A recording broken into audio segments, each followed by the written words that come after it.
शेतकरी मित्रांनो, या ठिकाणी बघू शकता एक 2 एकरचा प्लॉट आहे. आमचे मित्र आहेत प्राध्यापक सुदेश बनकर साहेब, त्यांच्या प्लॉट आता या ठिकाणी इन्स्टॉलेशन चालू आहे. आता ह्या व्हिडिओ पाठीमागचा मुद्दा आहे की आता काय आहे तर या ठिकाणी 2 एकरचं क्षेत्र आपण इन्स्टॉलेशन करतोय. या ठिकाणी आपल्याला काय करायचं आहे तर 12x7 वर डाळिंबाची लागवड या ठिकाणी करायची आहे. पण होतं काय, जर दुसरं कुठलं पीक जर करायचं म्हणलं तर त्याला पाणी जास्त लागतं. आता ड्रिपर टाकायचं आहे तर ड्रिपर म्हणलं तर किती लागतं, एकरी एक ड्रिपरनं म्हणलं तर जवळपास 8,000 म्हणजे 16,000 लिटर पाणी ह्या टोटली प्लॉटला लागतं. आणि जर डबल दुसरा ड्रिपरचंही टाकलं तर 16×2 32,000 लिटर पाणी लागतं. पण आता आपण केलंय काय तर ह्यामध्ये आपण 2 इंच सबलाईन टाकले.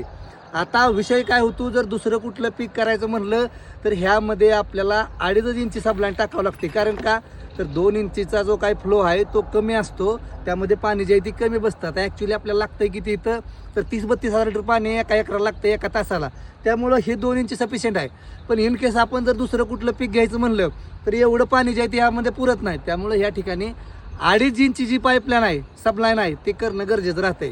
आता या ठिकाणी म्हणजे डाळिंबाचंच पीक कंटिन्यू करायचं आहे, त्यामुळे आपण काय केलं आहे अशा पद्धतीने कॅल्क्युलेशन केलं आहे. पण तुम्ही जर डाळिंबाच्या व्यतिरिक्त जर दुसरं पीक करायचं असेल तर एक प्रोव्हिजन म्हणून की 2.5 इंची सबलाईन टाकून ठेवा. जेणेकरून काय होतं की आता आपण 2 इंची केली आणि दुसरं पीक एक डाळिंब काढलं 4-2 वर्षांनी, जर दुसरं कुठलं पीक घ्यायचं म्हणलं किंवा आंतरपीक घ्यायचं म्हणलं, आता 12x6 वर आपण कॅल्क्युलेशन केलं आहे. आता 6 फुटावर जर केळी लावायचं म्हणलं आणि जर आता आपण ह्याला ड्रिपर टाकणार आहे, पण जर इनलाईन टाकली तर इनलाईनला साहजिकच पाणी जास्त लागतं. त्यामुळं काय होतं, ह्या 2 इंचचा तेवढा जो काही फ्लो आहे तो बसत नाही त्याला. त्यामुळं तुम्ही फळबागचं कॅल्क्युलेशन करत असताना 4-2 रुपये आता जे एक्स्ट्रा जातील भविष्यात त्याची अडचण येणार नाही. त्या अनुषंगानं काय गोष्टी करा. तर या ठिकाणी आपण साहेबांना विचारू, साहेब काम कसं झालंय आपलं? काम 1 नंबर झाले आणि मी समाधानी आहे. समाधानी आहे? एकच नंबर.